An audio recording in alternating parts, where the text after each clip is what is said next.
حضرت سیدہ طیبہ طاہرہ فاطمہ الزہرا کی رضی اللہ تعالی عنہا کی اللہ نے آپ کو یہ مقام عطا فرمایا ہے۔ حضرت حذیفہ کہتے ہیں ایک دفعہ نا میری والدہ نے مجھ سے سوال کیا، سالتنی امی متی عہدک تعنی بالنبی صلی اللہ علیہ وسلم۔ حضرت حذیفہ کہتے ہیں مجھ سے میری ماں نے پوچھا کہ حذیفہ حضور کی بارگاہ میں کتنے دنوں سے نہیں گیا؟ قلت مالی بہ عہد من منذ کذا وکذا۔ حضرت حذیفہ کہتے ہیں میں نے ماں جی کو بتایا کہ ماں جی اتنے دن ہو گئے ہیں میں حضور کی بارگاہ میں نہیں گیا۔ فقلت لها فقالت تنالت منی، کہتے ہیں کہ میری ماں اس بات پہ خفا ہو گئی، ناراض ہو گئی۔ وہ مائیں اپنی اولاد کی یہ تربیت کرتی تھی کہ ایک صحابیہ اپنے بیٹے سے پوچھ رہی ہے کہ حضور کی بارگاہ میں کتنے دنوں سے نہیں گیا، اور جب بیٹے نے بتایا تو والدہ خفگی کا اظہار کر رہی ہے کہ اتنے دن ہو گئے ہیں تو حضور کی بارگاہ میں کیوں نہیں گیا،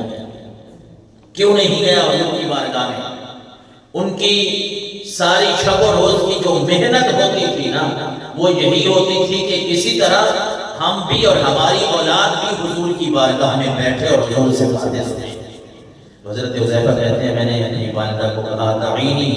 آتی النبی صلی اللہ علیہ وسلم فاصلی معه المغرب واسألہ ان یستغفر لی ولکی۔ میں نے ماں جی سے اجازت لی اور ماں کو کہا کہ ماں جی مجھے اجازت ہے، بس میں یہ مغرب کی نماز حضور کے پیچھے پڑھتا ہوں اور وہاں جا کے میں حضور سے یہ درخواست کروں گا کہ اللہ کے نبی میری مغفرت کی بھی دعا فرما دیں، میری والدہ کی مغفرت کی بھی دعا فرما دیں۔ صحابہ کرام کا یہ عقیدہ اور ایمان تھا کہ اللہ کے نبی نے اگر ہمارے حق میں دعا فرما دی نا تو پھر ہمارا دنیا میں بھی بیڑا پار ہے، قبر اور آخرت میں بھی بیڑا پار ہے۔ تو اللہ کے نبی صلی اللہ علیہ وسلم کے پاس کہتے ہیں میں گیا فصلیت معه المغرب، میں نے آپ کے پیچھے مغرب کی نماز ادا کی، فصلی حتی صلی العشاء، پھر یہ ہوا کہ آپ صلی اللہ علیہ وسلم مغرب کی نماز کے بعد نوافل ادا کرتے رہے، عشاء کی نماز کا وقت ہو گیا، کہتے ہیں ثم انطلق، پھر آپ نے عشاء کی نماز ادا کی۔ یہ حضرت حذیفہ کی بات سنا رہا ہوں، حضور کے پیچھے نماز پڑھی مغرب کی، پھر عشاء کی، کہتے ہیں حضور گھر کی طرف چل پڑے، فتبعته فسمع صوتی، کہتے ہیں میں بھی حضور کے پیچھے چل پڑا، آواز نہیں دی۔ ادب کا تقاضا ہے نا، ہر مقام پہ ہر جگہ پہ بندہ وہی کامیاب ہوتا ہے جو ادب کے دامن کو تھامی رکھتا ہے۔ اپنی اولاد کو آج ادب سکھانے کی بھی بڑی ضرورت ہے۔ آج سوشل میڈیا پہ ایسے ہتھ کنڈے ہیں کہ ہماری اولاد کو یہ بھی سکھایا جا رہا ہے کہ اوچھے ہتھ کنڈے ایسے استعمال کیے جا رہے ہیں کہ اگر آپ نے کوئی بات اچھی بھی پوچھنی ہے نا،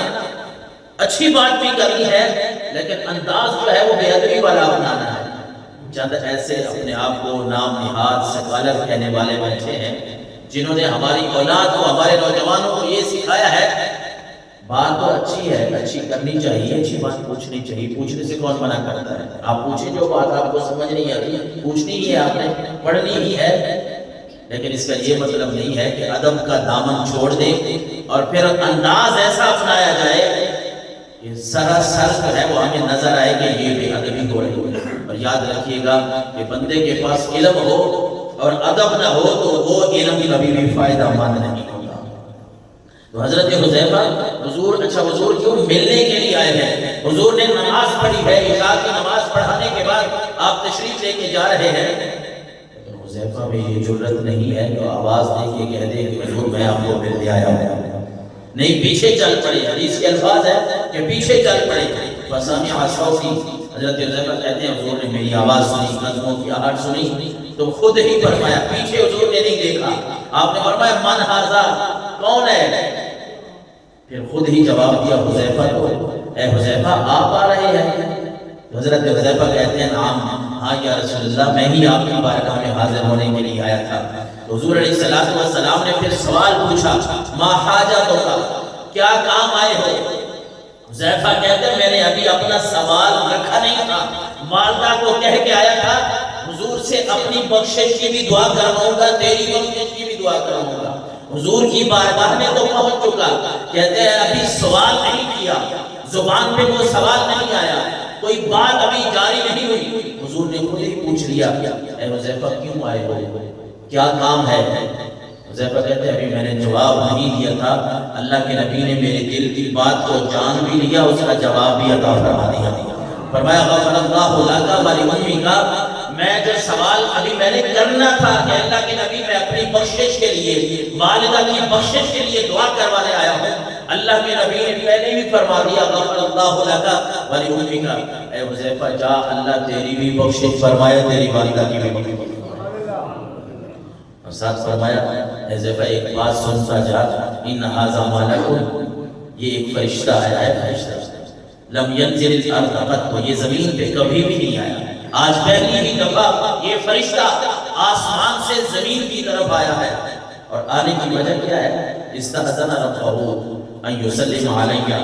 اس فرشتے نے رب سے اجازت دی ہے کہ وہ مجھے سلام کرنے کے لیے آیا ہے۔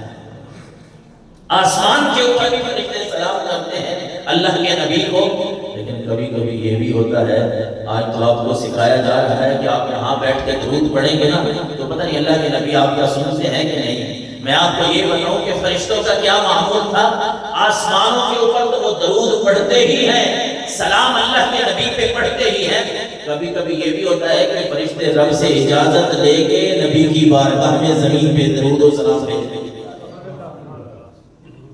حضرت حذیفہ کہتے ہیں کہ اللہ کے نبی نے مجھے فرمایا کہ یہ فرشتہ پہلی دفعہ آیا ہے زمین پہ اور اس نے اپنے رب سے اجازت مانگی ہے، مجھے سلام کرنے کے لیے آیا ہے اور ایک خوشخبری بھی سنانے آیا ہے۔ وہ خوشخبری یہ ہے کہ ان فاطمہ سیدۃ نساء اہل الجنہ وان الحسن والحسین سیدا شباب اہل الجنہ، یہ ترمذی شریف کی حدیث ہے۔ اللہ کے نبی نے فرمایا اے حذیفہ یہ فرشتہ پہلی دفعہ آیا ہے، مجھے سلام بھی کر کے گیا ہے، مجھے خوشخبری بھی سنانے آیا ہے کہ میری پیاری بیٹی حضرت فاطمہ کو اللہ نے جنتی عورتوں کا سردار بنا دیا ہے، اور میرے نواسوں کو، میرے بیٹوں کو، حسن حسین کو اللہ نے جنتی جوانوں کا سردار بنا دیا ہے۔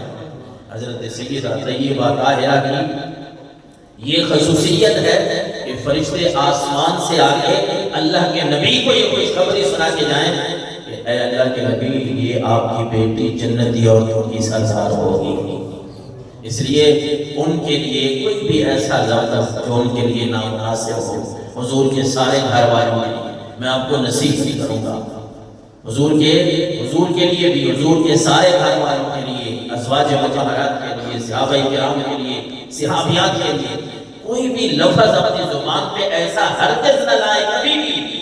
جو نامناسب ہو۔ اللہ نے ہم کو بڑی شانوں سے نوازا ہے، جو علمی باتیں ہیں نا، علمی باتیں اور علمی مباحث وہ علم والے لوگوں کے پاس ہی رہنے دیں۔ آپ کے پاس اگر کوئی ایسی بات آتی ہے جو آپ کو سمجھ نہیں آتی، کوئی علمی بحث کر رہا ہے، آپ کو سننے کی ضرورت نہیں ہے۔ آپ سے یہ نہیں پوچھا جائے گا کہ آپ نے وہ علمی بات سنی تھی کہ نہیں، آپ سے یہ پوچھا جائے گا کہ تو حضور علیہ السلام کی پیاری بیٹی حضرت فاطمہ کے ساتھ پیار کرتا تھا کہ نہیں، ان کی محبت تیرے دل میں